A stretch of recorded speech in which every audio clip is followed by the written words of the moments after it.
Contributions expired. Senator Lyons. Thank you, Mr President.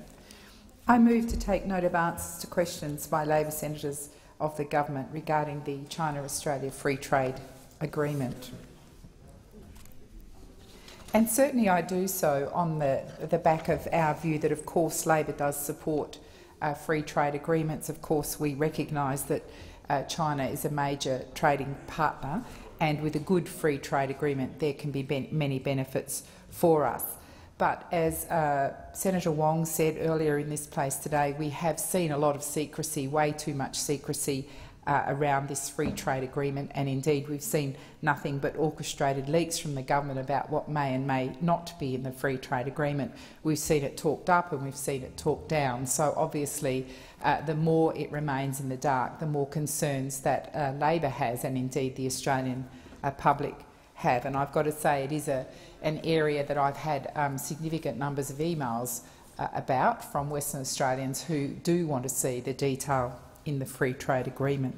And certainly what we don't want to see, and where the Abbott government leaves a lot to be desired because its track record is one of saying one thing and of doing another. We've seen the litany of broken promises. We certainly don't want to see Australia signing a blank cheque at the expense of our national interests. And I want to talk particularly about protecting the rights of workers. And of course we do want a good free trade agreement, but not one that reduces the rights of Australian workers. And we're not against skilled migration. Certainly we are not, and Labor's got a strong record in that regard. But we are against the abuse of systems that exploit migrant workers, that hurt the entire Australian workforce by driving down wages and conditions, and undercuts the businesses that play by the rules. And we do need to see the detail of this agreement. We've heard a lot about it. We've heard that it does include a workforce. Well, we really do need to see that detail. And, Mr President, at the moment we've got more than 1 million people currently on some form of temporary visa in Australia, and that adds to 11% of our workforce. And if we are going to add to that, it cannot be at the expense of the Australian workforce, and it cannot be at the expense of the benefits that Australian workers and Australian unions have fought for over a very long period of time. And it's something the government, not only because Labor's saying it needs to be transparent, but so has the Productivity Commission, who has pointed out that that we do need to have transparency at all stages of the negotiations, not glossy pamphlets or brochures, not leaks to certain journalists, but actual real transparency, so that all Australians can see the benefits and indeed can express an opinion through their elected representatives in this place about areas of concern, because the Abbott government, a government of broken promises, as we know, says one thing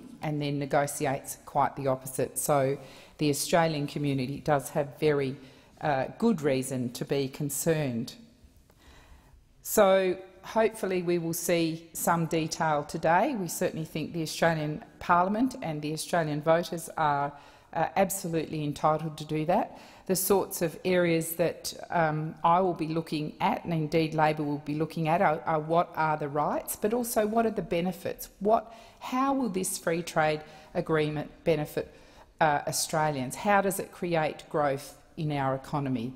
How does that flow to all, not trickle down, as the Abbott government likes to think is the way that creates growth? Of course it doesn't. But what does this free trade agreement do in creating wealth and prosperity for all Australians, not a favoured few?